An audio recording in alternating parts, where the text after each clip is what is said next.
Alright, so check it out, guys. We got a couple things for you today, guys. We are going to go ahead and install these awesome dual shock mounts. So look at those. They almost look exactly like the Treal shock mounts. I do believe they're only made from 6061. I can't confirm that. Maybe they are made from 7075. I'll let you see these up close here in a second. Check those out. There is a special way to mount these, and the contact for finding these is a gentleman on Facebook. I'll try to look up his name before the end of the video for you guys. Get that information to you. And then the next thing, guys, these trucks, they come stock from the factory, and the shocks, these are probably the best shocks that you're going to run on the truck, unless you go to like a trailing link setup like I have on this truck. And then I'm running actually still a Losi shock, because I feel in my heart that they make a really awesome shock, some of the best out there for racing. They definitely need to be upgraded though. So when you get your stock shocks, they come with just, I don't know, it's not a Duralin, but it's just a plastic piston, and it comes with these orange O-rings, so the whole reason you want to change your shocks is because of these bottom seals. And when you get it from the factory, you'll notice that when you compress your truck, it sticks sometimes before you even compress it, and that is those stock O-rings in there. So definitely get those out, and you're going to want to go ahead, and here's the part number that you're going to want to replace everything with inside your shock bodies. That is TLR 233005. Alright, so before we go ahead any further, guys, please do go ahead, take the time. If you like any of my content, please do hit that subscribe button in your right corner on the screen. I forget which side it is. None of these videos are sponsored. Actually, I take that back. I want to give a huge shout out to Cal RC. All these mats you see on my table, the towel, all these magnetic mats, all the other products they offer. They do sponsor me, so that's great. I love them. Shout out to calrc.com. Go ahead, get yourself some Cal RC. So yeah, please do hit that subscribe button. RC is not cheap, and I do my best to promote the community. A good time and how to help fix things and get you going and having fun with your friends and family. That's what it's all about. So let's go ahead and get these mounted up, and I can't wait to show you what these things look like. All right, so a quick tip before you guys get to rebuilding your shocks. You're not necessarily rebuilding them. You're just, or you are rebuilding them if you get the kit. Again, this was part TLR 233005. Guys, don't forget to subscribe. Please do subscribe. I hate to ask to subscribe, but yeah. If you like my videos and you are watching, definitely do subscribe. So before you build them, my quick tip I like to do is you can either use your shock oil, which is what I do. And I also like to use udder butter. So it just depends on the application. This truck, I am not really running in the mud, but this is waterproof grease. You can also put this on your O-rings, and the reason you do that is because you want your O-rings to not bind up when you put your cap on. If it's dry, it'll probably bind up and it won't seal correctly, so you definitely want your seals to be seated in the cap. And that's what happened with these caps, is they weren't seated. So we'll get this bladder out of here and we'll install the O-ring. Now these, see, that's terrible. I had one break and then I decided to try to make it an emulsion. So basically that's what you're building. They come stock from the factory as a bladder style setup, and we're going to build it an emulsion style setup and actually use the bleed screw to get all the air out. And we're going to have no rebound, and we're going to set it up with 37.5 all the way around, and we're going to put 30 in the dead shocks, or whatever you call them. They're still going to be live, just no spring. So we're just going to do 37.5 and 30, just because. So the truck's about 15 pounds, and I think that should work out great. All right, guys, so before you go ahead and install these, if you do get them, definitely watch this video because you will put them on backwards like I did. And there's a lot of parts on there, maybe you won't put them on backwards. But anyways, so there is left and right. So these holes right here on the back, you can see how they're a little off. They look like they're angled.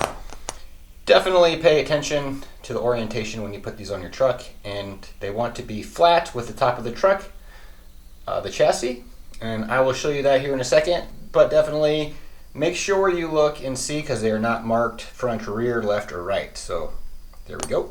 All right, so when you go to put these on, as you can see before, I had that on sideways, kind of canted at an angle. You want the top of the shock mount to be parallel with the top of the chassis, just like that. And then just install it just like you would your stock Losi shock mount. All right, guys, I went ahead and I labeled my Cal RC magnetic mats. They have a new option out, and they are dry erase, so I just keep these separated because they are the same length. So we got the rears, I got 37.5 weight Losi oil, 30 weight in, only filled up about 3/4 actually, and I'm going to call them the rider shocks, the dead shocks, no springs. And then we got 32.5 weight in the front shock. So let's go ahead.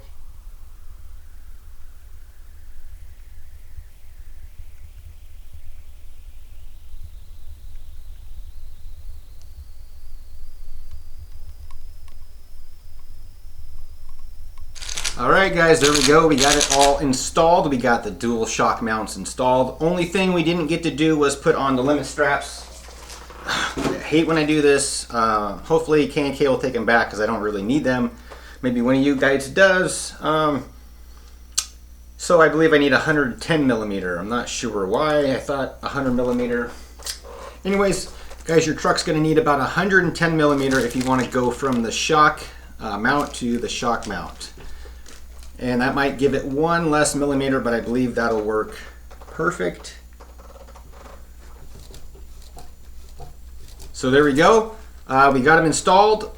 Now I think it might be a little stiff only because we got the red springs in the front and we got the red springs in the rear. We might change it up to the stock springs, but we're going to go ahead, charge up our battery, and we're going to go ahead, take it outside, see how it does, and that'll be it. So.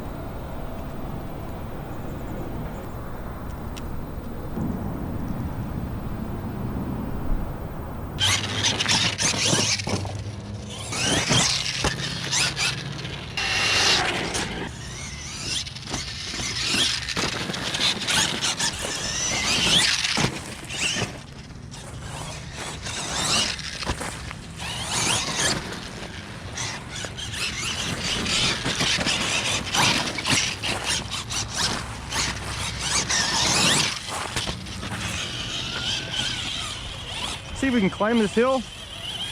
It is a monster truck. Oh wow, look at, there's a big old pond down there. Gotta turn around, guys. No, like that. Oh no, guys.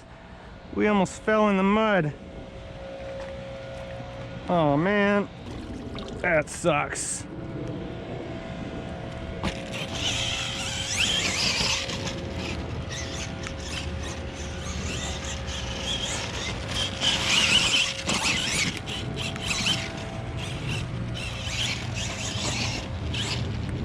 There we go.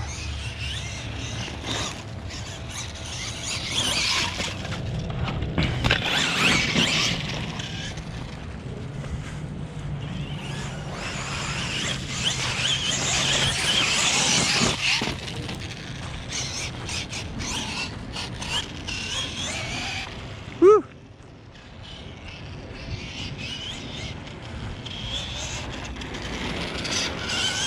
Might as well try it. Huh? Should we try it, guys? Might as well.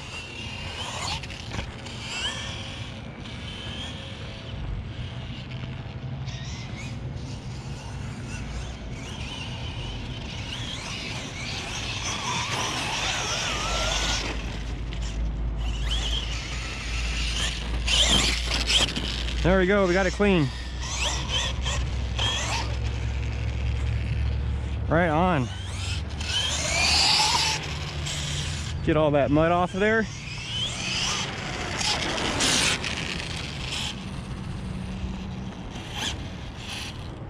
All right, well guys, I think that's gonna have to end the video. I really don't want to get water in my tires and get them ruined today, so let's go ahead, pop the hood, see what kind of temps we got,